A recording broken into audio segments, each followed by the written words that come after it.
Gemuruh hati merenggut impian, seolah akan terhambat.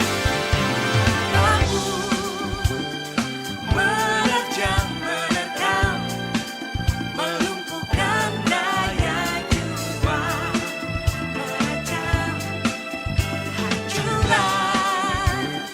Beratlah menyiksa, tanpa ampun menewaskan. Adakah di sini sebekas benda harapan? Ayo bangkitlah, menyerah bukanlah pilihan. Kawanku, coba ingatlah, bukan harus bilang bagai pasti berlalu. Lelah jiwa raga melawan duka, resah dan bingung menyatu, menjelma membelah satu angkuh manusia. Inikah akhir dunia? Doa yang khusyuk meretas, sambil petunjuk asaku merasuk. Manusia adalah penyintas cobaan ribuan tahun. Mengapa kali ini harus takut berkutu? Ayo bangkitlah, menyerah bukanlah pilihan. Kawanku, coba ingatlah, bukan harus bilang bagai pasti berlalu. Berlalu, ayo bangkitlah, menyerah bukanlah pilihan. Kawanku, dan hartaku, bersama kita pasti bisa berjaya.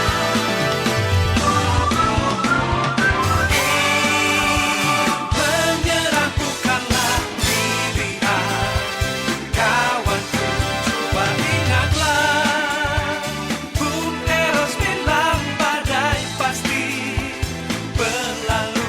Ayo bangkitlah, menyerah bukanlah pilihan. Kawanku, angkat hargatmu, bersama kita pasti bisa berjaya.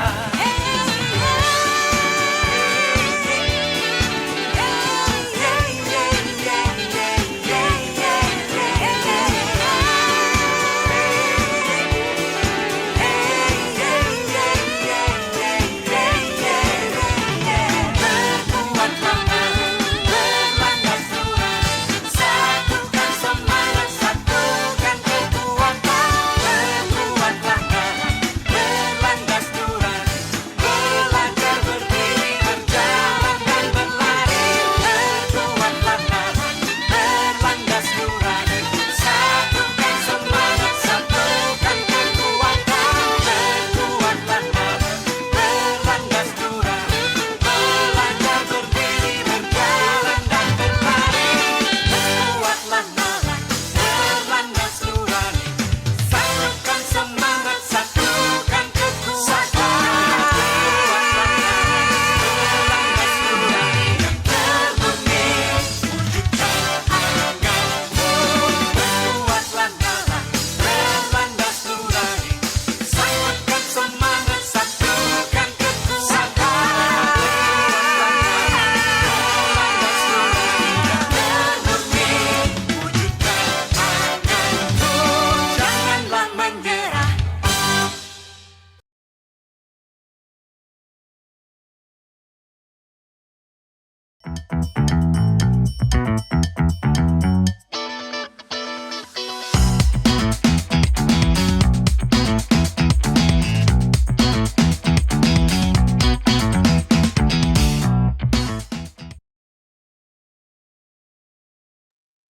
Baik, happy weekend Sobat MI. Kembali lagi bersama saya, Serafina, dalam Mark Plus Goes to Campus episode 105.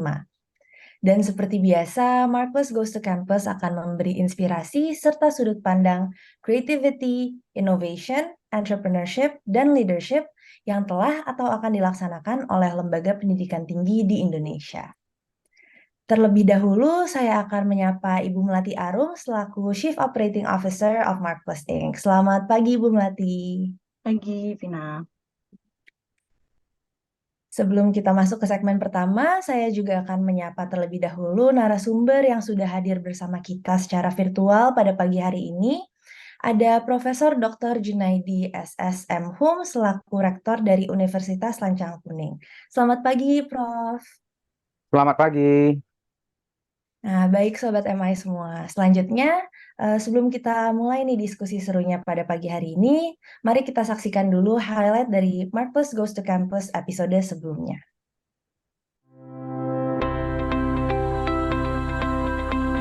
Karena inovasi without investment is nothing juga teman-teman sekalian, karena ada cost yang perlu dibayar ya. Kalau enggak nanti inovasinya ya ala kadarnya dan itu kurang optimum. Nah, mudah-mudahan dengan cara seperti ini mereka mendapatkan pembelajaran untuk pendiri, ya, untuk mampu berada di kaki sendiri. Nah, yang pasti ya kita melihat bahwa ada satu persaingan yang luar biasa ya, di mana para raksasa itu kemudian bertarung dan ada yang tumbang, ada yang menang gitu ya.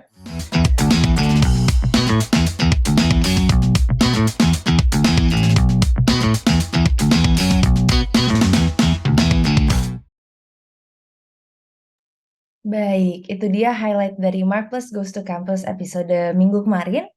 Dan sebelum kita berbincang dengan para narasumber hari ini, Ibu Melati akan memaparkan konsep entrepreneurial marketing.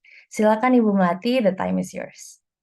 Thank you, Vina. Selamat pagi semuanya. Mungkin ini juga sesinya santai aja, jadi aku pengen sharing-sharing sedikit gitu ya tentang innovation, mungkin sambil aku minta dibantu share screen juga. Karena kalau misalnya kita ngomong inovasi, ini adalah salah satu hal yang sangat penting ya, yang memang budaya inovasi ini harus dibangun di diri kita masing-masing, dan itu bisa ternyata. Oke, kita mungkin coba langsung lihat ke slide berikutnya.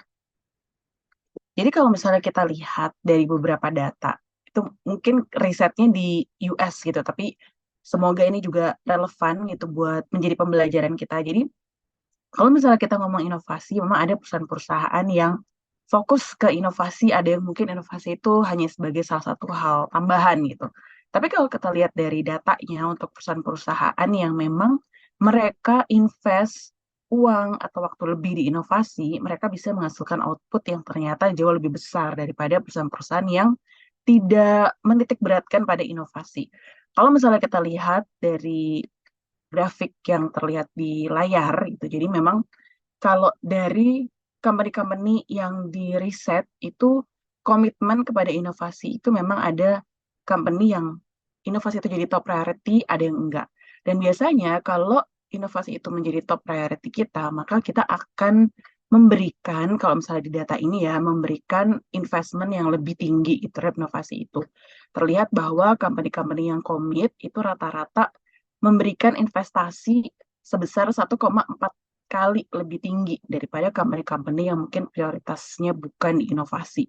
Dan memang kalau kita ngomong inovasi, karena itu bukan sesuatu yang sebenarnya sederhana gitu, karena inovasi itu kan sebenarnya bukan sekedar kita misalnya jualan makanan, terus habis itu kita bikin rasa yang beda di makanannya dan lain-lain gitu. Tapi sebisa mungkin inovasi ini sesuatu yang memang pertama bisa menjawab kebutuhan. Sebenarnya customer atau orang yang merasakan layanan kita, itu mereka butuhnya seperti apa sih? Apakah ada hal-hal yang memang masih menjadi masalah gitu. Jadi memang sesuatu yang menjawab kebutuhan. Atau memang kompetisinya sekarang ke arah sana. Jadi kompetitor kita memang banyak berinovasi, mungkin di bidang teknologi, mungkin mereka berinovasi di bidang product expansion, diversifikasi, dan lain-lain. Jadi kita harus melihat bahwa inovasi apa yang perlu kita lakukan untuk menyesuaikan dengan tren. Gitu. Dan juga itu sesuatu yang memberikan unique selling point. Jadi bukan hanya sesuatu yang nanti akan gampang ditiru oleh kompetitor kita kalau misalnya kita duluan melakukan inovasinya. Dan itu biasanya selain memang perlu biaya investasi yang lebih besar, waktu yang dibutuhkan untuk meracik inovasi itu juga sebenarnya lebih lama gitu, karena kan memang harus matang. Dan company-company memang prioritisasinya di inovasi itu, mereka biasanya membutuhkan 5 bulan lebih lama untuk bisa mematangkan inovasi tersebut. Dan memang kalau kita lihat hasilnya, itu mereka bisa memberikan output 4 kali lipat lebih tinggi gitu daripada perusahaan-perusahaan yang memang tidak menitik beratkan pada inovasi. Dan kalau kita lihat memang rata-rata ketika inovasi ini dianggap sebagai sesuatu yang penting, itu memang diadopsi oleh perusahaan-perusahaan yang di dunianya itu kalau nggak berinovasi, mereka pasti mati itu atau ketinggalan dari yang lain. Makanya kebanyakan inovasi itu ditemukan di perusahaan-perusahaan yang sifatnya high tech gitu, yang memang teknologi itu jadi satu core bisnisnya mereka gitu. Makanya kalau dari data yang dilakukan oleh Forbes, ini sebenarnya kalau data tahun ini juga nggak begitu berbeda gitu ya. Memang perusahaan-perusahaan yang punya platform digital atau memang titik beratnya itu ada di online platform seperti Salesforce.com, Amazon.com, dan lain-lain, itu memang mereka yang biasanya akan dipandang sebagai perusahaan yang lebih inovatif gitu dibandingkan yang lainnya.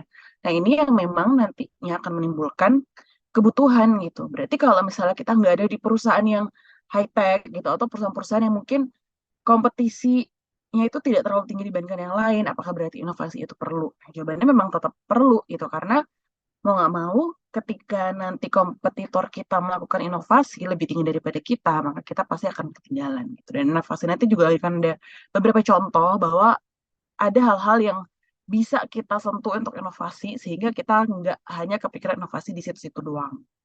Oke, mungkin kita coba lihat di slide berikutnya. Nah, ini biasanya menjadi bahan refleksi kita sebagai perusahaan atau lembaga atau institusi dan lain-lain. Jadi kita perlu melihat seberapa mature inovasi kita gitu sebagai perusahaan. Kalau misalnya kita ada di level 1, itu berarti mungkin kita aware, kita mungkin udah tahu bahwa inovasi itu ada, tapi kita nggak tahu gimana cara memulainya, dan mungkin kita juga masih belum punya resource yang siap untuk kita alokasikan gitu ya, untuk melakukan inovasi ini. Nah, kalau misalnya kita udah satu level lebih tinggi lagi, yaitu kita bisa sebut educating, berarti memang kita udah tahu, karena kita udah mempelajari inovasi itu apa sih gitu.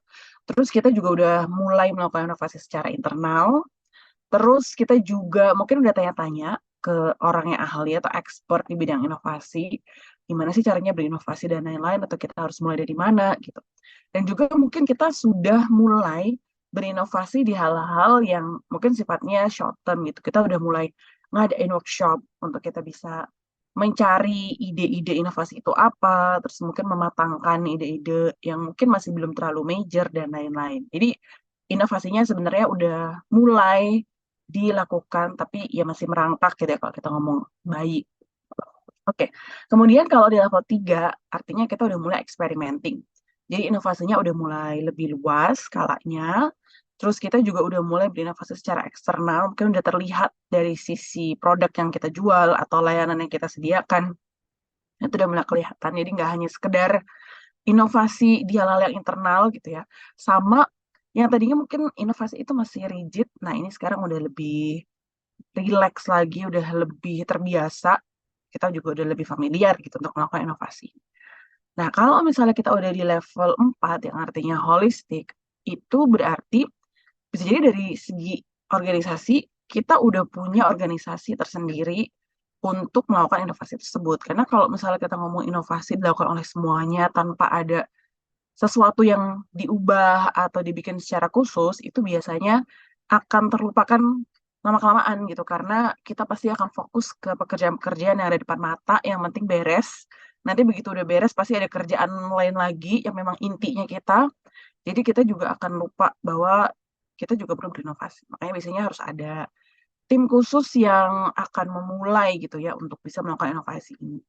Terus juga mulai ada mungkin open ideas gitu untuk inovasi. Kita bisa lihat di beberapa perusahaan, mereka juga udah mendorong para staff-staffnya, nggak hanya dari segi managerial level, juga kalau misalnya punya ide inovasi, itu sudah ada ruang atau platform yang disediakan supaya ide-ide itu bisa diketahui gitu oleh manajer-manajer mereka. Jadi itu juga bisa mendrive inovasi yang sifatnya bottom up, nggak hanya top down aja.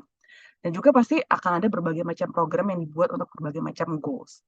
Dan kalau misalnya kita ada di level 5, yaitu experience, itu artinya memang dari segi strategi, kita udah punya strategi sendiri untuk berinovasi. Mungkin kita udah tahu bahwa 5 tahun ke depan, inovasi apa aja atau hal baru apa aja yang akan kita lakukan yang berbeda dari apa yang kita lakukan sekarang. Mungkin ada perubahan di bisnis model dan lain-lain gitu. Terus secara culture itu juga udah familiar gitu. Semua orang sudah punya mindset bahwa kalau kita nggak inovasi, berarti ya kita ketinggalan banget. Justru malah mungkin inovasi itu jadi sesuatu yang inti, yang perlu dilakukan di setiap mungkin layer pekerjaan kita gitu.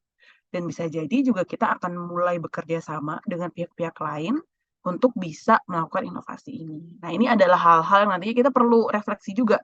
Saat ini kita ada di level yang mana dan apakah kita memang sudah mempersiapkan diri untuk naik ke level berikutnya gitu. Atau ya mungkin sebenarnya kita juga masih belum terlalu memandang inovasi ini sebagai sesuatu yang penting. Oke, kita coba lihat ke slide berikutnya. Jadi kalau misalnya kita mau lihat, oke, inovasi itu penting dan berarti kita juga harus punya culture untuk berinovasi. Nah, tapi sebenarnya apa sih hal-hal yang memang harus kita selalu kelola gitu kalau misalnya kita mau melakukan inovasi. Nah, yang pertama itu salah satu hal yang penting juga eksplorasi gitu supaya kita tidak terjebak di inovasi yang itu aja. Nah, kalau kita mengeksplor itu kita bisa lihat sebenarnya ada 4 kunci utamanya gitu kalau misalnya kita mau inovasi. Jadi yang pertama kita bisa raise, jadi ini namanya RARE ya, raise, add, reduce, eliminate, raise. Apa hal-hal yang kita mau improve lagi dari apa yang sudah kita jalankan sekarang. Atau misalnya add, mungkin ada hal-hal yang kita belum lakukan, yang kita perlu tambahkan. Misalnya perlu ada hal barukah, proses barukah, dan lain-lain yang bisa kita tambahkan untuk membuat kita bisa berinovasi. Atau misalnya kita kurangin yang selama ini mungkin ada banyak proses yang kita lakukan di masing-masing proses itu mungkin waktunya lama karena panjang juga. Nah, apa yang bisa kita kurangin atau eliminate, kita hilangkan saja. Mungkin ada hal-hal yang kita bisa lakukan dengan platform digital atau online yang itu bisa menggantikan platform offline-nya gitu sehingga kita juga bisa lebih cepat, lebih nyaman dan lain-lain. Nah, ini juga hal-hal yang bisa kalau kita ngomong mengeksplorasi, kita bisa ngomongin yang namanya quick win atau big bets. Big bets itu benar-benar sesuatu yang bisa mengubah haluan banget, yang itu selama ini juga dilakukan oleh Google dengan parent company-nya Alphabet. Jadi mereka punya satu divisi khusus memang menangani big bets untuk bisa mikirin hal-hal yang memang bisa world changing ya, bisa mengubah berbagai hal mungkin nantinya. Makanya itu sifatnya juga jangka panjang dan kalau bisa sesuatu yang nggak ada orang kepikiran sama sekali gitu. Tapi hal-hal yang sifatnya quick win itu juga pasti akan selalu diinovasi. Nah, ini hal-hal yang perlu dieksplor supaya nantinya ketika kita punya objektifnya nih yang kedua. Ketika kita punya visi yang jelas bahwa kita mau mencapai sesuatu, mungkin kita mau mengalahkan market leader dan lain-lain. Nah, itu yang nantinya akan bisa memberikan banyak ide yang berbeda-beda gitu untuk kita menjalankan objektif tersebut. Either itu objektif kita memecahkan masalah, mungkin dari sisi customer atau mungkin mahasiswa kita atau anggota organisasi kita tuh punya masalah yang belum kita pecahkan, nah itu yang bisa kita pikirin dalam inovasinya. Atau misalnya market winning, atau value creating, ada value yang mau kita buat, jadi bisa macam-macam. Tapi jangan lupa yang ketiga adalah investment. Jadi kalau misalnya kita udah punya budaya inovasi, berarti kita udah familiar untuk bisa invest di inovasi tersebut. Apakah itu misalnya dalam bentuk biaya, dalam bentuk resource, dalam bentuk waktu. Jadi jangan cuman merasa bahwa inovasi ini sesuatu yang sambil lalu bisa kita kerjain. Tapi kita harus invest di situ. Organisasi itu juga. Jadi kalau misalnya kita punya organisasi yang memang support inovasi ini, either itu ada divisi R&D mungkin, atau misalnya kita punya platform atau berbagai pertemuan yang memang secara frequent kita lakukan gitu untuk bisa memanage inovasi ini. Nah, itu berarti penting untuk membangun budaya inovasi. Evaluasi itu juga penting karena supaya kita bisa tahu apa yang harus kita improve lagi. Dan leadership ini juga penting karena kalau misalnya kita nggak punya leader yang berjiwa inovatif dan tidak bisa mendrive inovasi ini secara top down, maka akan sangat sulit gitu, maka akan banyak hambatan-hambatan yang akan muncul kalau misalnya inovasi itu di-drive dari bawah. Dan juga kolaborasi. Jadi kalau misalnya kita bisa berkolaborasi dengan berbagai stakeholder, baik itu customer kita, atau misalnya partner-partner kita, maka harapannya inovasi itu akan berjalan dengan lebih smooth. Ya. Oke, kemudian next-nya, Ini ada beberapa contoh. Jadi kalau misalnya inovasi itu kan bisa melalui bisnis model yang baru, atau misalnya bisnis modelnya sama tapi teknologinya yang baru gitu. Nah, kalau misalnya kita ngomong teknologi sama bisnis model, ini mungkin kalau di aku belum keganti ya slide-nya, tapi nggak apa. Jadi kalau misalnya kita ngomong bisnis model, kalau misalnya bisnis model kita tuh tetap sama-sama aja, nggak ada hal-hal yang nantinya kita perlu untuk ubah, maka ya itu sifatnya rutin aja gitu, nggak ada teknologi baru, nggak ada kompetensi baru. Jadi itu mungkin hal-hal yang sifatnya kita improve, mungkin kita bikin product extension, atau misalnya ada jenis-jenis yang baru dari konten-konten yang kita buat dan lain-lain, itu sifatnya rutin. Tapi kalau misalnya kita sampai harus mengubah bisnis model, itu namanya disruptif. Karena yang tadinya mungkin kita cuma lakukan sendiri, kita hire supplier sendiri, tapi terus kita buka, kita open source, siapapun bisa. Yang tadinya kita misalnya sistemnya beli putus, sekarang bisa subscription dan lain-lain. Nah, begitu juga dengan kalau misalnya kita punya technical competencies yang berbeda. Itu bisa jadi sesuatu yang sifatnya radikal atau sifatnya justru architectural. Jadi memang berbeda dari segi bisnis model dan juga dari segi kompetensi, kita harus generate atau invest di sesuatu yang baru. Oke, mungkin kita coba lihat ke slide berikutnya. Jadi yang tadi aku jelasin ya, jadi memang ada beberapa jenis, intinya kita akan bisa lihat bahwa inovasi kita itu apakah akan mengubah bisnis model atau sebenarnya sama aja, atau itu membutuhkan kompetensi yang berbeda, sehingga kita juga perlu invest yang lebih jauh. Oke, next slide-nya. Nah, ini juga sesuatu yang sifatnya mungkin namanya innovation radar. Jadi kalau misalnya kita bingung, kita mau inovasi di mana, ini bisa jadi salah satu pegangan. Supaya kita nggak kepikiran inovasi di situ-situ doang. Karena inovasi itu nggak hanya dari segi apa yang kita tawarkan, tapi bisa juga dari segi customer gitu, atau segmen yang kita targetkan. Mungkin berbeda juga, sehingga kita perlu inovasi yang berbeda. Atau channel tempat kita jualan, yang tadinya misalnya kita buka toko, orang bisa beli di situ. Sekarang udah ada channel online, orang bisa pesen lewat aplikasi mungkin. Terus sekarang kalau misalnya orang mau pilih-pilih atau mau ngasih ide atau misalnya mau komplain, kita juga punya berbagai macam platform yang bisa mengakomodir berbagai kebutuhannya customer anytime, anywhere gitu misalnya. Proses juga, yang tadinya mungkin proses kita sama-sama aja, ada bahan mentah, kita produksi jadi barang jadi, mungkin sekarang berbeda gitu. Kita mungkin nggak perlu punya bahan mentahnya, kita nggak perlu punya pabriknya, kita bisa berkolaborasi dengan partner-partner kita, mereka yang produksi, kita cuma misalnya bantu jualin, atau kita memarketingkan dan lain-lain. Jadi ada banyak poin yang bisa kita sentuh kalau kita ngomong inovasi apa ya, atau inovasi di mana yang harus kita lakukan gitu. Karena misalnya bahkan kita punya inovasi di struktur organisasi itu juga perlu, karena mungkin selama ini ternyata itu yang bikin kita nggak efisien cost-nya, atau mungkin birokrasinya jadi panjang dan lain-lain. Dan ternyata ketika kita ngomong dari kebutuhannya customer, ya mereka butuhnya sesuatu yang cepat gitu. Nah, berarti inovasinya bisa jadi harus dilakukan di internal. Jadi memang ada beberapa hal yang bisa kita petakan gitu ya ketika kita berinovasi. Oke, slide berikutnya. Ini ketika kita misalnya ngomong inovasinya berarti harus melibatkan siapa aja ya. Kalau misalnya inovasi itu di-drive oleh misalnya kita foundernya gitu dari company, ya dari kita itu bisa gitu. Tapi memang secara complication itu tidak terlalu rumit, tapi ya leadernya yang harus pintar-pintar gitu ya untuk punya berbagai macam ide.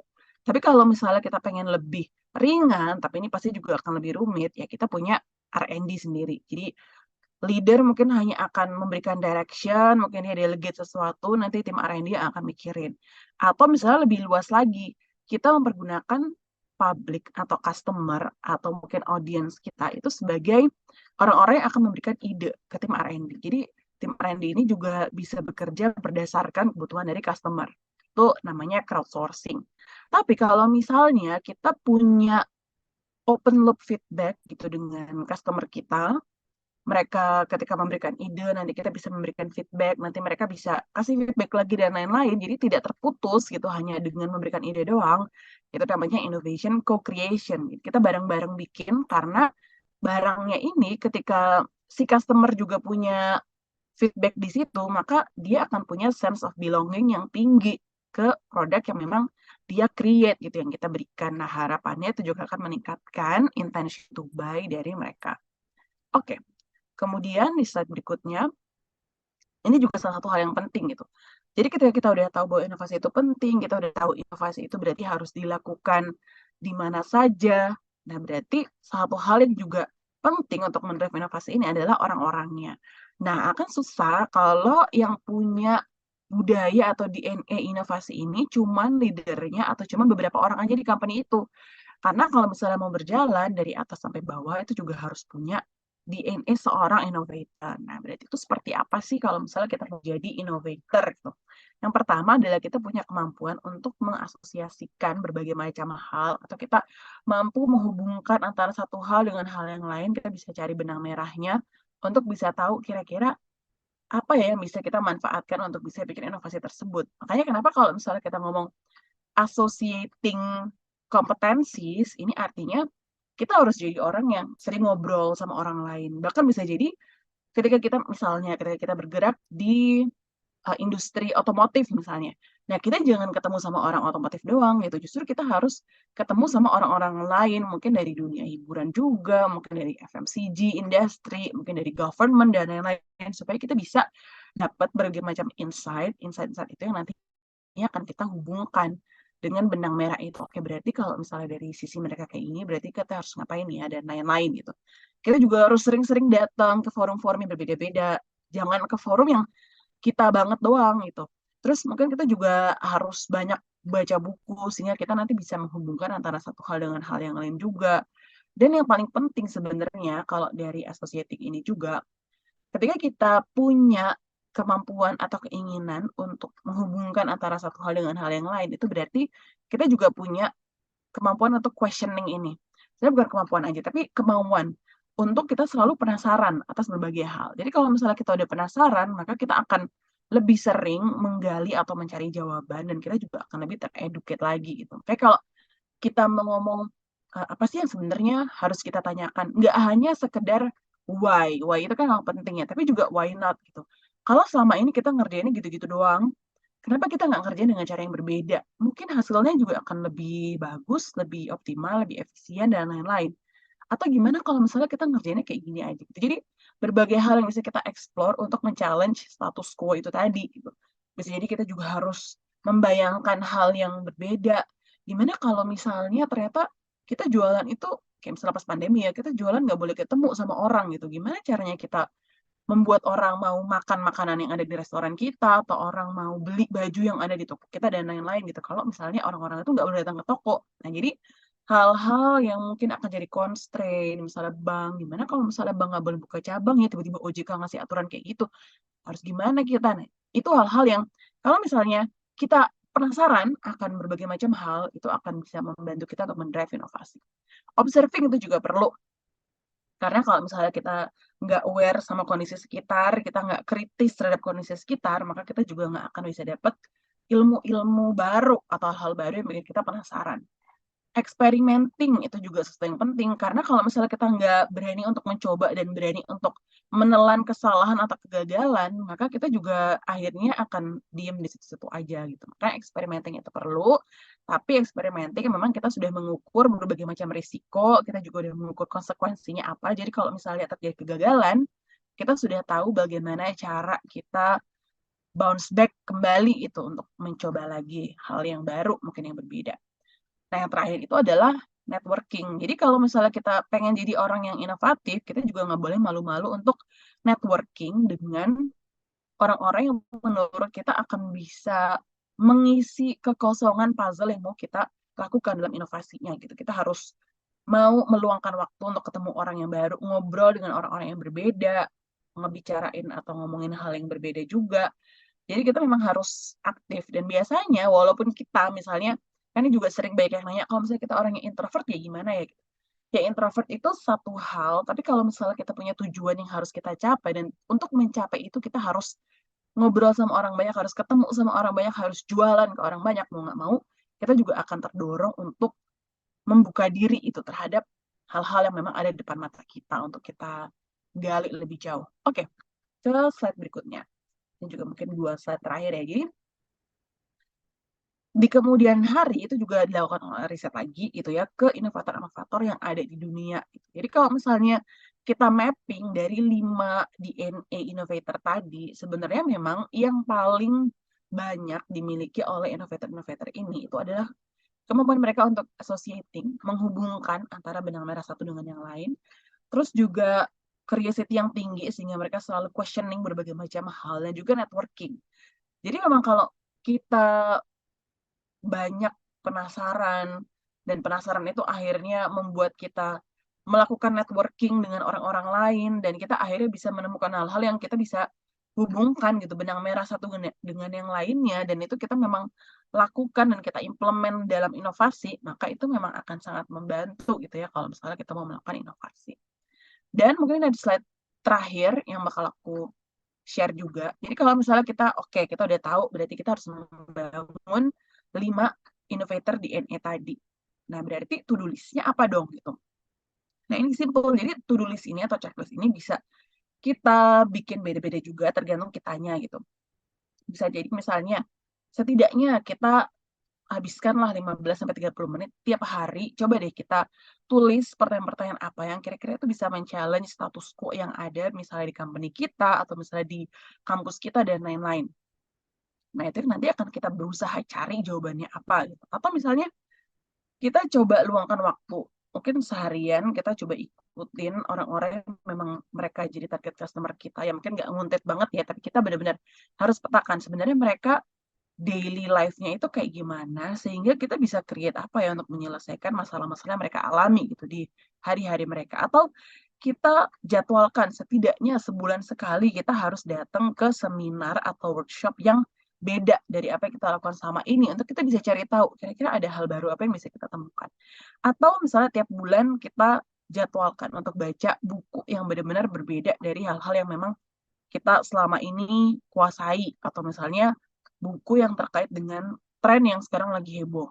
Atau misalnya kita traveling ke kota lain, kita harus luangkan waktu untuk ngobrol sama orang lokal atau pengusaha lokal dan lain-lain supaya kita bisa dapat insight yang baru. Jadi ada banyak hal yang bisa jadi checklist kita, tapi intinya checklist ini memang yang akan mengasah 5 innovators DNA tadi, baik kemampuan kita untuk associating, questioning, observing, experimenting, ataupun networking. Jadi itu adalah hal-hal yang perlu kita lakukan supaya kita bisa mengasah innovators DNA kita sedikit demi sedikit. Apalagi kalau misalnya kita sekarang ngerasa bahwa kita kok bisa-bisa aja, atau kita nggak terlalu inovatif ya orangnya. Nah, itu memang harus diasah gitu. Jadi itu bukan sesuatu yang bawaan sebenarnya ya. Oke, mungkin dari aku gitu. Slide terakhirnya ada lagi. Ya udah ya. Jadi terima kasih untuk semua yang telah mendengarkan. Semoga ini bisa memotivasi diri kita untuk selalu berinovasi ya, supaya kita nggak jalan di tempat. Mungkin aku kembalikan ke Vina. Silakan Vina. Baik, terima kasih banyak Ibu Melati atas pemaparannya yang sangat menarik dan pastinya juga insightful banget nih untuk kita semua. Nah, Sobat MI sekalian, sebelum kita maju ke segmen berikutnya, kami ingin menginformasikan sedikit bahwa pada saat ini Mark Plus ingin mengundang teman-teman mahasiswa dan juga Bapak Ibu hadirin pada acara Mark Plus Goes to Campus ini untuk bergabung bersama Mark Plus Panel. Nah, Mark Plus Panel itu sebenarnya apa sih? Jadi mungkin izinkan saya untuk sedikit menjelaskan terkait Mark Plus Panel.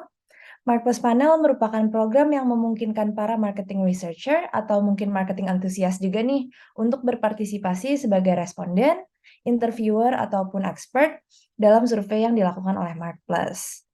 Nah, Mark Plus Panel juga pastinya menawarkan berbagai benefit yang sangat menarik bagi teman-teman yang nantinya akan join bersama kami di sini.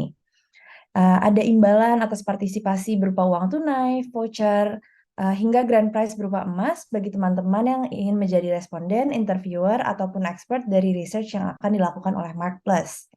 Ada juga community engagement and industry newsletter yang akan diberikan kepada teman-teman, dan pastinya kami juga menjamin keamanan privasi dari peserta panel kami. Yuk join Mark Plus Panel sekarang dengan cara silakan di-scan barcode yang tersedia atau bisa langsung klik link yang kami kirimkan pada kolom chat Zoom Anda. Tunggu apa lagi, segera bergabung dengan Mark Plus Panel. Nah, berikutnya, Sobat MI memiliki tujuan mengelola kegiatan Merdeka Belajar Kampus Merdeka sesuai ketentuan dan pedoman yang berlaku, serta mengelola jaringan kerjasama dengan dunia usaha dunia industri dan masyarakat yang mendukung terlaksananya kegiatan Merdeka Belajar Kampus Merdeka. Bagaimana strategi Profesor Dr. Junaidi SSM Hum selaku Rektor dari Universitas Lancang Kuning? Sesaat lagi, Profesor Junaidi akan berbincang bersama Ibu Melati untuk mengulas lebih dalam. Setelah yang satu ini, tetap di Marvelous Goes to Campus.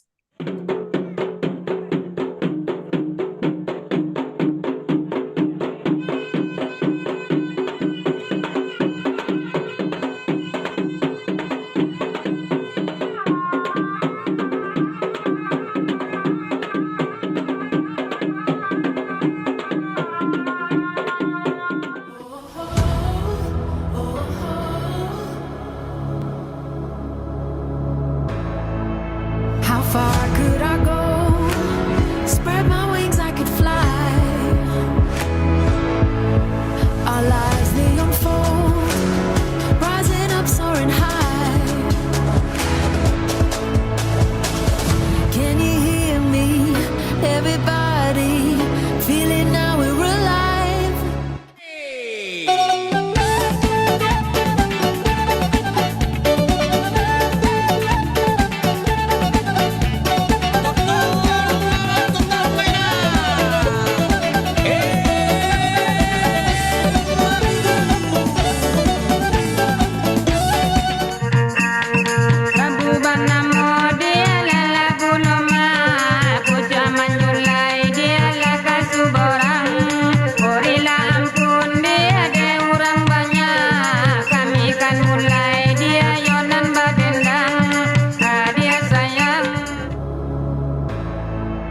How far could I go? Spread my wings, I could fly. Our lives they unfold, rising up, soaring high. Can you hear me? Everybody feeling now we're alive. I put my hands to the sky as my dreams they come alive. Yeah, my dreams they come alive, and I pray. I run to the wind and I jump through the fire. Yeah, I jump through the fire. Yes, I can. Oh, oh, oh, oh, oh, oh, oh. Yes, I can. Oh, oh, oh, oh, oh, oh. Yes, I can. Yes, I can. Yes, I can. We open our eyes, we can all make it shine. So what if I fall? You know how now's the time. Come with me, everybody. Take my hand, yes I can. Yes I can. Yes I can. Yes I can. Yes I can. I put my hands to the sky in the middle of the night, in the middle of the night, and I pray. And I run to the wind and I jump through the fire. Yeah, I jump through the fire. Yes, I can. Yes, I can. Yes, I can. Yes, I can. Oh, oh, oh, oh, oh, oh. Yes, I can. Oh, oh, oh, oh, oh. Yes, I can. Come with me, everybody. Take my hand, yes, I can. Come with me, everybody. Take my hand, yes, I can. Yes, I can. Yes, I can. Yes, I can.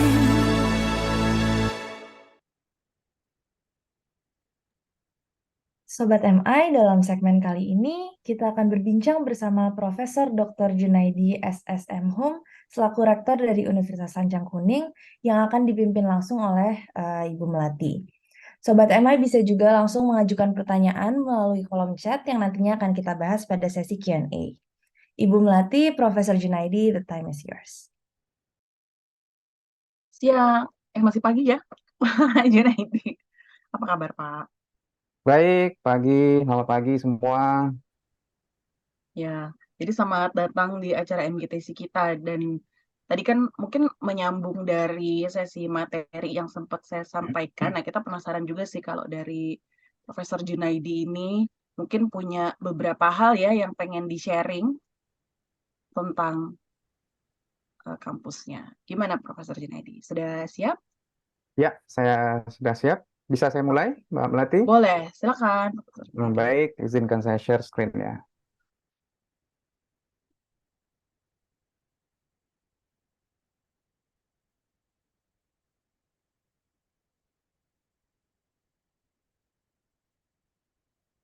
Oke, jelas ya share screen yang saya tampilkan? Sudah jelas. Jelas, baik. Assalamualaikum warahmatullahi wabarakatuh. Selamat pagi, salam sejahtera semua.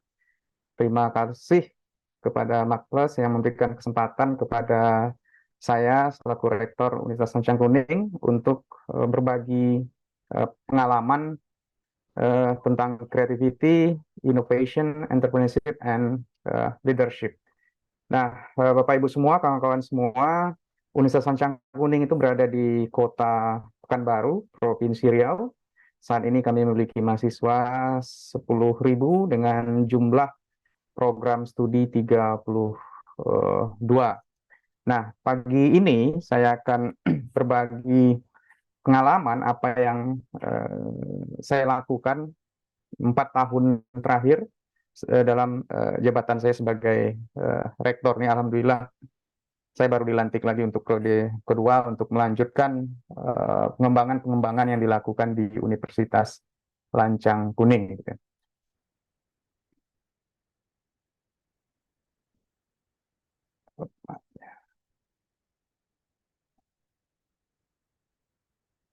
Sebentar, oke. Nah, saya akan mengawali diskusi pagi ini dengan shifting mindset. Nah, artinya bagi kami innovation, kreativitas, entrepreneur dan leadership akan diawali dengan shifting mindset. Artinya perubahan mindset itu harus dilakukan, dan ini saya alami ya ketika saya mengawali jabatan sebagai rektor. Saya melihat waktu itu ada sebagian teman-teman yang memiliki victim mindset. Artinya apa? Mereka fokus kepada kelemahan-kelemahan yang ada di organisasi, kemudian mencari kesalahan, siapa sih yang salah ini kok tidak berkembang begitu ya. Kemudian mencoba membandingkan apa yang terjadi di kita dengan orang lain, kemudian kita merasa rendah, kita merasa tidak punya kekuatan begitu.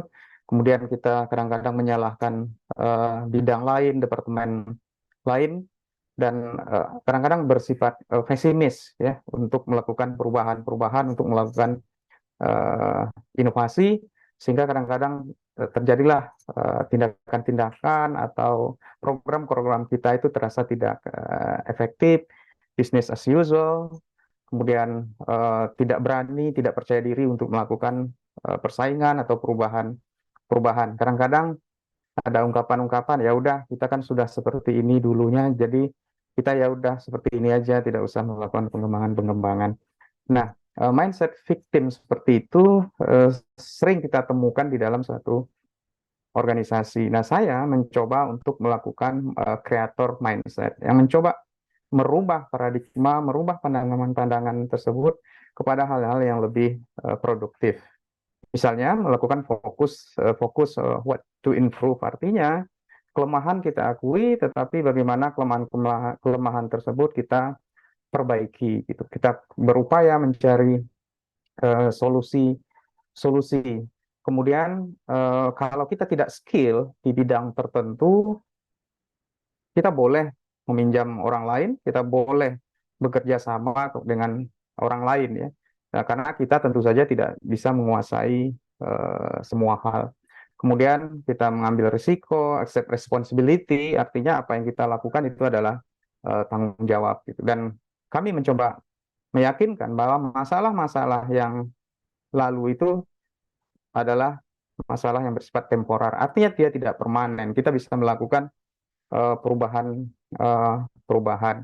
Nah, yang terakhir dengan prinsip creator mindset, kita juga melakukan do something new. Nah, melakukan sesuatu yang baru ini, biasa kadang-kadang ada pihak-pihak, ada kelompok-kelompok yang tidak percaya diri untuk melakukan perubahan karena merubah tradisi-tradisi itu sulit. Tapi bagaimana kita mendorong itu, kita lakukan hal-hal yang baru gitu. Oke, saya lanjut. Nah, ini beberapa kreatif dan inovatif program yang kami lakukan di Universitas Lancang Kuning. Tadi Bapak Ibu kawan-kawan semua kan sudah melihat ya profil atau video yang kami tampilkan, itu beberapa cuplikan-cuplikan yang kami kumpulkan ya, hasil dari proses kreatif dan inovatif itu. Ada sesuatu yang sebenarnya lama, tetapi kita coba rubah formatnya gitu ya. Tadi mungkin Anda lihat betapa sangat dominan program-program penampilan budaya, seni gitu. Nah, itu memang adalah sesuatu kekuatan yang ada di kampus kami ya. Karena kampus kami memang punya visi budaya, itu ya budaya Melayu. Nah, kami coba tampilkan itu di berbagai kesempatan, dan itu menjadi hal yang sangat menarik ya. Ketika misalnya tadi Anda lihat di dalam wisuda, itu kami tampilkan budaya-budaya daerah, tidak hanya budaya Melayu di situ, tapi kami tampilkan tadi adalah dari Sumatera Utara ya, tari tortor gitu. Nah, itu bagi kami adalah sesuatu yang baru ya. Kami ingin menghadirkan sesuatu yang lebih menyenangkan di kampus itu ya. Itu contohnya. Oke, saya masuk ke consumer engagement. Apa yang kami lakukan dalam berhubungan dengan consumer engagement? Saya ingat ketika COVID itu, kami melakukan program-program sosial, bahkan emotional program gitu. Saya datang ke tempat-tempat kos mahasiswa kami ketika COVID itu untuk memberikan bantuan sembako, untuk memberikan bantuan agar mereka bisa memenuhi kebutuhan harian mereka. Itu kami lakukan ya. Supaya apa? Supaya mereka merasa kampus ini mempedulikan mereka. Kan ketika COVID kita dapat merasakan betapa sulitnya ya anak-anak kos, kemudian orang tuanya secara ekonomi juga berdampak. Nah, kita berikan bantuan-bantuan itu. Kemudian dalam wisuda tadi, ada suatu kreasi yang kami buat dalam wisuda. Wisuda itu biasanya adalah sesuatu yang kaku, kemudian kita mengundang orang tua, biasanya orang tua di belakang. Nah, ketika kami melakukan wisuda, kami memberikan kesempatan orang tua itu untuk tampil ke depan dan berfoto bersalaman dengan para dekan itu. Itu hasil dari riset kami sebenarnya. Apa yang menyenangkan orang ketika wisuda? Nah, kami tanya ke orang tuanya ketika mereka dapat berfoto langsung mendampingi anaknya yang wisuda, dan itu mengharukan bagi mereka. Kesempatan mereka berfoto dengan rektor di momen wisuda itu memuaskan menurut mereka ya, dan itu kami lakukan sudah 3 tahun terakhir ini. Kami lakukan wisuda dengan menghadirkan orang tua. Kemudian tadi juga Anda bisa lihat kami melakukan wisuda dengan pola drive-thru gitu. Itu juga pada masa COVID. Saya lihat dulu beberapa kampus melaksanakan wisuda secara online via Zoom gitu.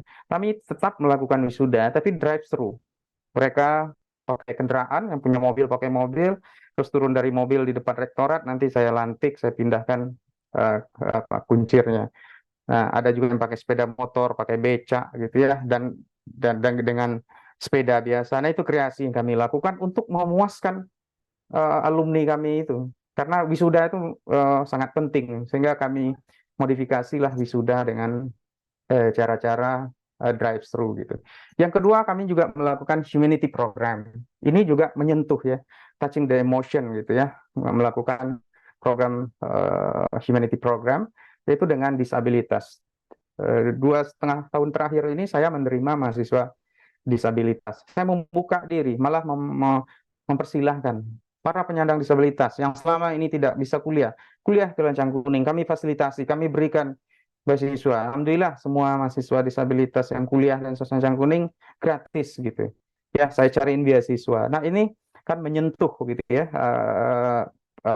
emotion dari masyarakat sehingga mereka datang ke Kencang Kuning untuk kuliah gitu. Yang ketiga, kami juga memiliki digitalization program. Nah, ini memang dipercepat oleh COVID ini. Hari ini saya sudah otorisasi surat, disposisi surat, itu sudah melakukan e-office. Dimanapun, wherever, whenever, saya bisa melakukan pengesahan surat, dan ini sangat membantu. Nah, di pembelajaran yang dulu kami tidak pernah menggunakan online learning, sekarang kami menggunakan online learning dengan program LMS itu, Learning Management System gitu. Nah, artinya ini dulu tidak pernah kami buat karena ini memang menyesuaikan dengan kondisi mahasiswa pada hari ini. Kemudian terkait entrepreneur program, kami ya dulu memberanikan diri menjadi host kompetensi entrepreneur di tingkat nasional ya. Alhamdulillah setahun yang lalu ya kami menjadi tuan rumah, dan itu pesertanya dari seluruh Indonesia, dan menurut kami itu adalah suatu hal yang menantang yang kami lakukan di Pekanbaru, universitas swasta yang tidak terlalu besar, tetapi kami berani menjadi tuan rumah ya untuk melakukan kompetisi kewirausahaan untuk mahasiswa, dan kami juga memberikan financial aids atau bantuan keuangan ya bagi mahasiswa yang memiliki program-program entrepreneur, karena kami memang mendorong anak-anak itu juga untuk menjadi entrepreneur. Terkait student mobility, ini kaitannya dengan program Kampus Merdeka. Sekarang lebih dari 200 mahasiswa kami outbound keluar ke beberapa universitas lain untuk belajar, menerima pengalaman, dan kami juga menerima mahasiswa lain datang ke Kencang Kuning untuk melakukan inbound gitu.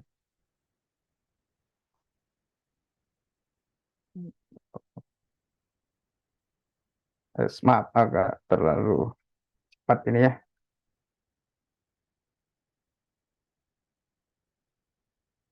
Oke, ini agak kok terlalu cepat ya, maaf ya. Ini ada satu slide yang baik.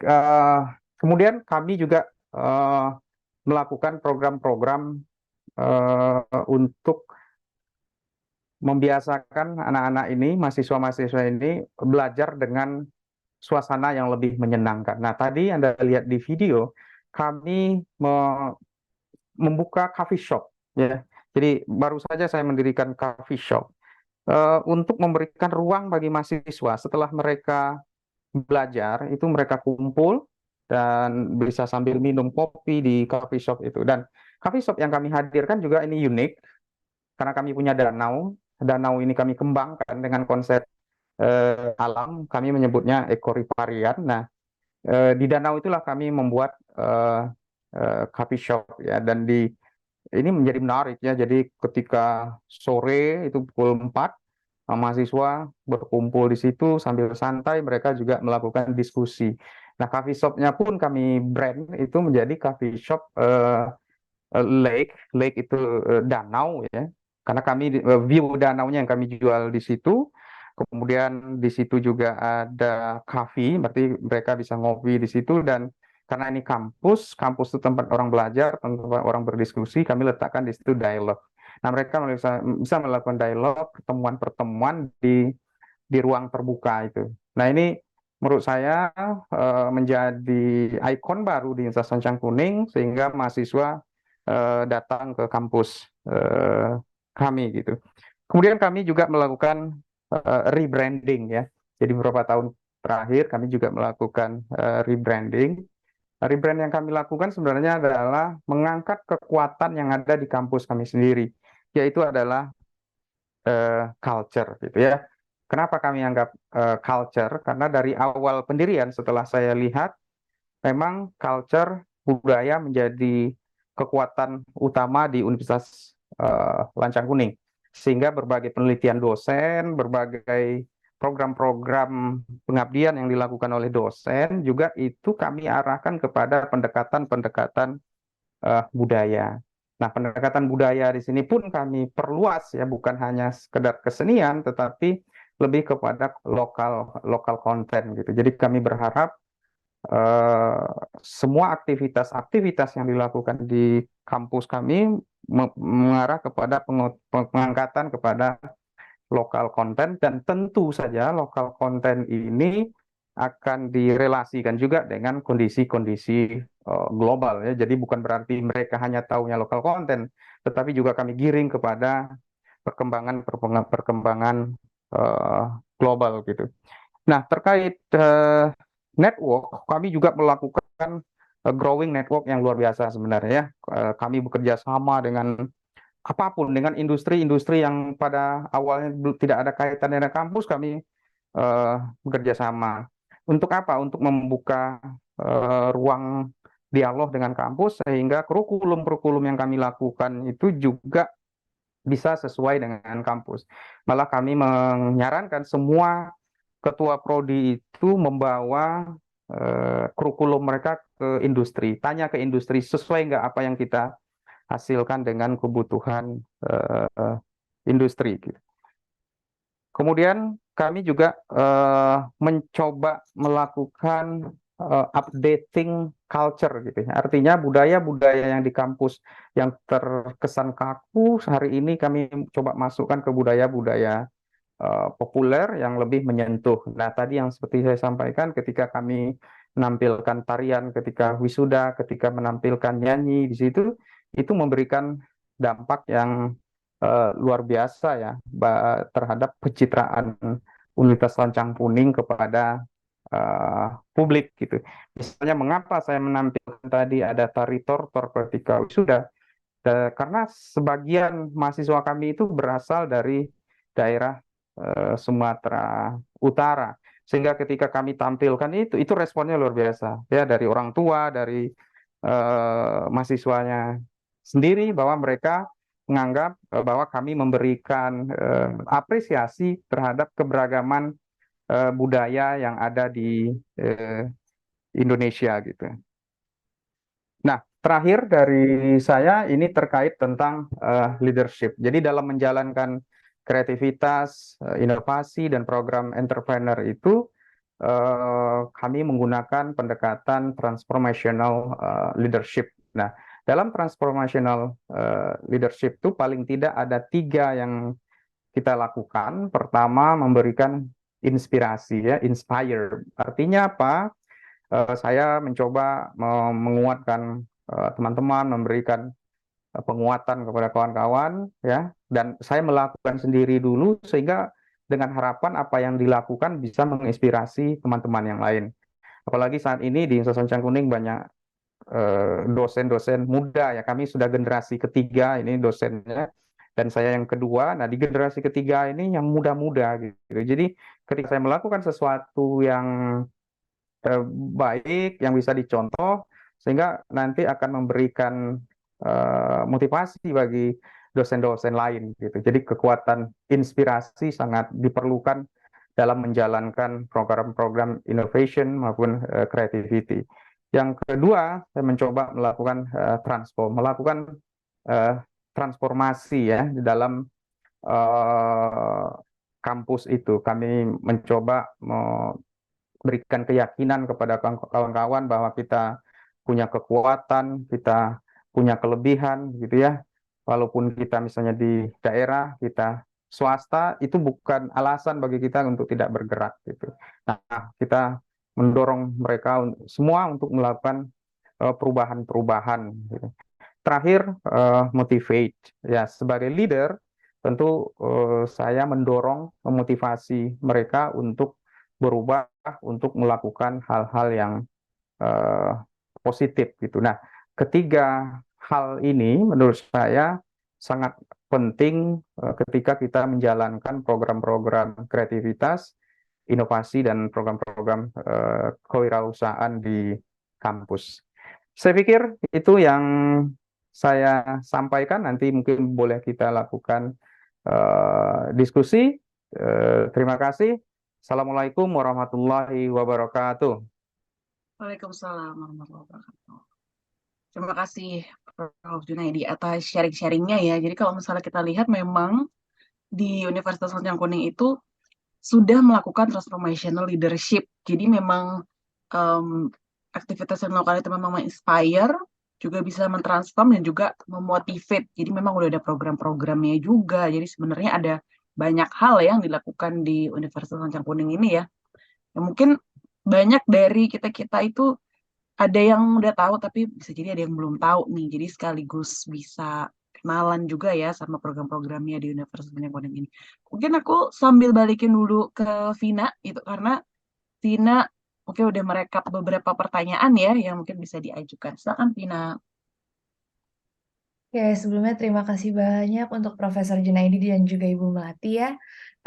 Sebelum kita masuk ke sesi Q&A atau tanya jawab, dari kami ingin izin untuk memberikan sedikit informasi menarik terkait event annual yang dilakukan oleh Markplus, di mana kita mengadakan the biggest marketing event in Asia, the 18th Markplus Conference 2024, dengan tema Think, Feel, Act, Transform Now.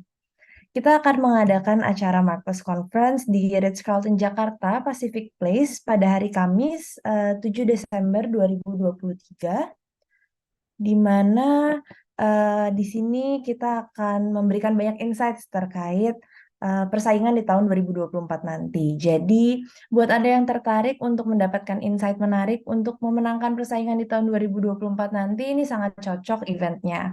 Harga tiketnya untuk satu orang adalah Rp1.500.000, namun ada penawaran spesial untuk Anda yang berasal dari Civitas Akademika kampus, yaitu senilai hanya 5 juta saja untuk 10 tiket. Kami juga menyediakan kontak person untuk nantinya bisa dihubungi lebih lanjut. Baik, selanjutnya kita akan beranjak ke sesi tanya-jawab. Sudah ada pertanyaan yang masuk. Dan untuk yang masih ingin bertanya bisa ditanyakan di kolom komentar juga, jadinya nanti bisa kita tanyakan selama sesi Q&A berjalan. Baik, yang pertanyaan pertama ini mungkin bisa dijawab oleh Ibu Melati maupun nanti boleh juga ditambahkan oleh Profesor Junaidi. Jadi ini pertanyaannya dari Mas Saludin Muiz. Izin bertanya, lebih tepatnya sharing dari Saludin dari Universitas Bina Insani. Materinya sangat bagus, terima kasih. Pertanyaannya adalah inovasi produk menyangkut aspek pengetahuan terkait arah pengembangan teknologi terkait ke depan, sedangkan harapan customer bisa ditangkap lewat survei dan lain-lain. Dari pengalaman saya pribadi, bekerja di perusahaan berteknologi, kendala utamanya adalah melakukan inovasi kombinasi aspek pengetahuan terkait yang dimiliki perusahaan dan perkembangan teknologi terkait ke depan. Ini yang bisa menjelaskan kenapa Nokia jatuh. Mungkin bisa dibantu sharingnya dari Ibu Melati maupun dari Prof. Junaidi. Mungkin dimulai dari Ibu Melati dulu. Oke, jadi memang kalau kita lihat dari berbagai kisah, mungkin kejatuhannya perusahaan-perusahaan yang tadinya dia ada di atas, terus tiba-tiba dia jatuh, itu memang ada banyak hal sih yang menyebabkannya. Either itu dari segi kompetensi, mungkin tadi ya, sama dari segi kemauan. Jadi kalau misalnya kita lihat dari kasus Nokia misalnya, beberapa hal yang menjadi poin utamanya itu adalah memang dia merasa ada di comfort zone gitu ya, udah ada di atas. Dia juga mungkin saingannya kalau nggak salah waktu itu ada Ericsson dan beberapa company lain ya, di mana dia mulai turun ketika diserang oleh BlackBerry karena memang dari sisi kebutuhan dari customer-customer, pengguna-pengguna teknologi ini, memang BlackBerry bisa memberikan sesuatu yang sangat berbeda gitu dari yang ditawarkan oleh Nokia, baik dari sisi bisnis modelnya maupun ketika penggunaannya, di mana ketika saat itu Nokia masih pakai GSM deh kalau nggak salah, sehingga orang kalau misalnya mau kirim-kiriman pesan itu masih berbayar karena pakai SMS, tapi BlackBerry dengan punya messengernya gitu ya, dia bisa memberikan pengalaman untuk berkirim pesan secara gratis. Itu sesuatu yang mungkin di saat itu menjadi salah satu breakthrough yang bisa jadi either ketika itu Nokia merasa mereka masih ada di comfort zone sehingga tidak terlalu memperhatikan gerak-gerik kompetitornya, tapi di sisi lain bisa jadi itu mirip dengan yang dilakukan oleh Kodak. Jadi mereka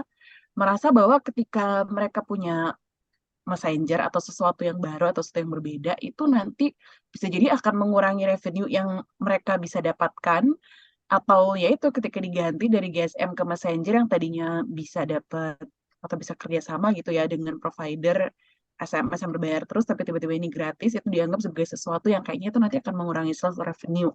Dan kalau kasusnya Kodak, bahkan mereka itu justru telah menemukan teknologinya. Digital camera itu justru mereka yang nemu duluan gitu. Tapi karena mereka takut bahwa itu nantinya akan mengkanibal produk yang mereka jual saat ini, maka teknologi itu akhirnya kayak mereka simpan dalam-dalam, tapi yang namanya teknologi kan pasti akan bisa bocor juga, atau misalnya kalau mereka bukan yang menemukan atau mereka yang mempergunakan, bisa jadi yang lainnya yang menemukan itu akan bisa utilize teknologi itu gitu. Jadi mungkin ketakutan mereka untuk bergerak dari comfort zone atau ketakutan untuk kehilangan revenue yang saat ini mungkin sudah mereka dapatkan, itu yang membuat mereka akhirnya lengah dan ya justru dimanfaatkan oleh kompetitor. Itu sesuatu yang memang menjadi salah satu dilema gitu ya kalau misalnya kita menjadi seorang market leader.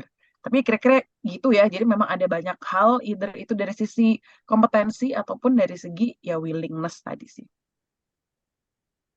Oke, baik Bu Melati. Menarik sekali ya. Jadi sebenarnya mungkin kita bisa bilang pada saat itu mungkin Nokia capable untuk melakukan innovation-nya, tapi memang di hold atau bagaimana. Dan mungkin ini bisa kita lihat juga sekarang yang dilakukan Apple maupun Samsung constantly innovating, setiap tahunnya ada yang baru terus untuk keep mereka ahead of market juga. Baik.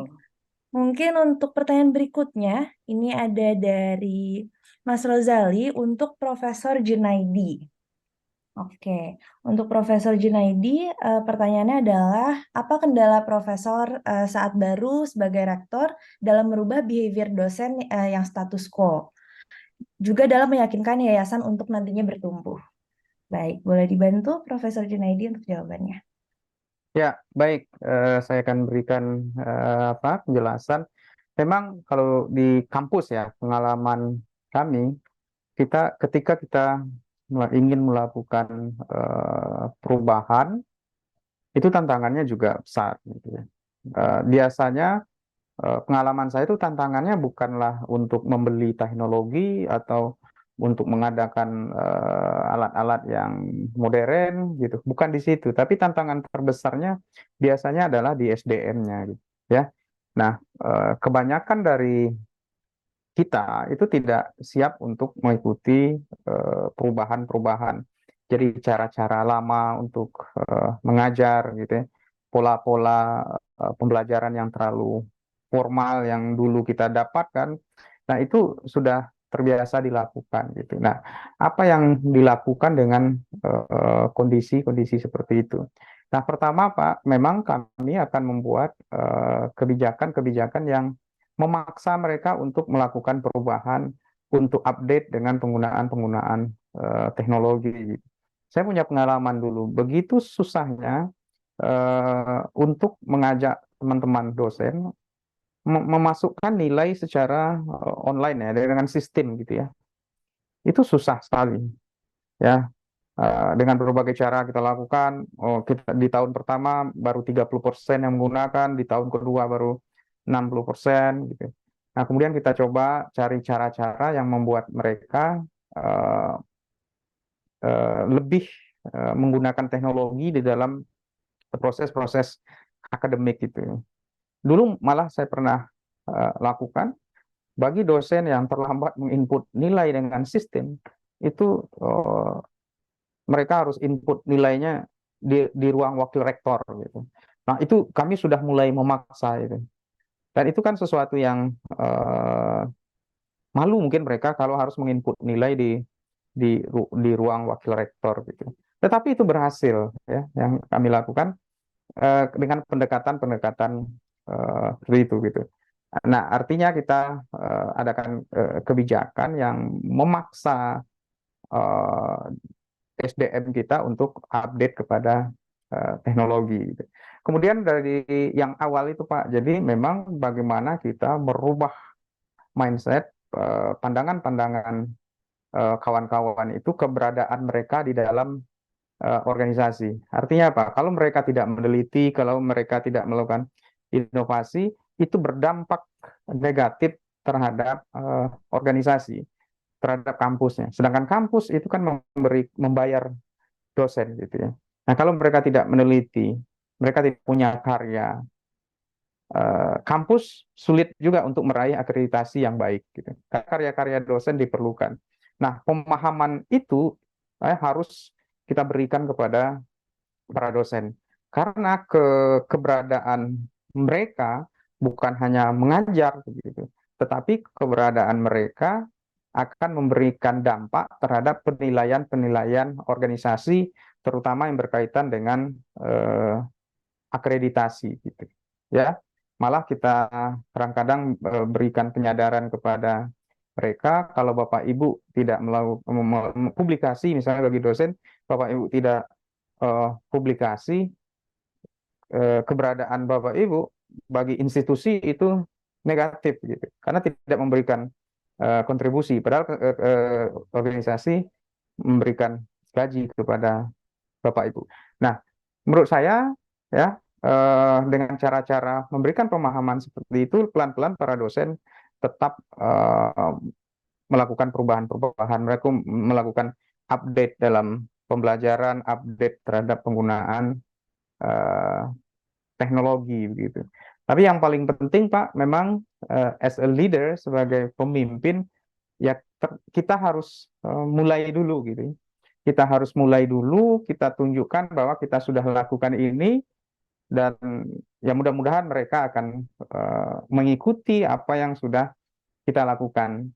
Tapi kalau kita hanya sampaikan konsep, kita ya Anda harus seperti ini, tetapi kita leadernya tidak melakukan, leadernya tidak membuktikan, mereka juga tidak percaya terhadap apa yang kita lakukan. Artinya memang kita harus mulai dan berikan bukti bahwa as a leader kita sudah melakukan ini, dan Anda juga harus ikut melakukan apa yang telah dilakukan leader untuk memajukan organisasi. Itu dari saya. Terima kasih. Oke, baik. Terima kasih banyak Prof. Junaidi, sangat insightful ya jawabannya. Nah, Sobat MI, jadi sesi tadi juga sekaligus menutup perjumpaan kita dalam program Markplus Goes to Campus episode kali ini. Terima kasih banyak kepada Prof. Junaidi dan juga Ibu Melati atas waktunya dan juga wawasannya yang pastinya sangat insightful, sangat menarik untuk kita pada pagi hari ini. Sebelum menutup sesi Markplus Goes to Campus hari ini, kami sekali lagi ingin mengingatkan teman-teman sekalian untuk bergabung dengan Markplus Panel melalui link yang kami kirimkan pada kolom chat Zoom Anda. Bagi Sobat MI, jangan lupa saksikan terus Markplus Goes to Campus tiap hari Sabtu pukul 10 waktu Indonesia bagian Barat. Saya Serafina beserta kerabat kerja yang bertugas pamit undur diri. Jangan lupa like, comment, dan subscribe Markplus Channel untuk mendapatkan update baru. Stay clean, stay healthy, stay safe Indonesia. Sampai jumpa Sobat MI.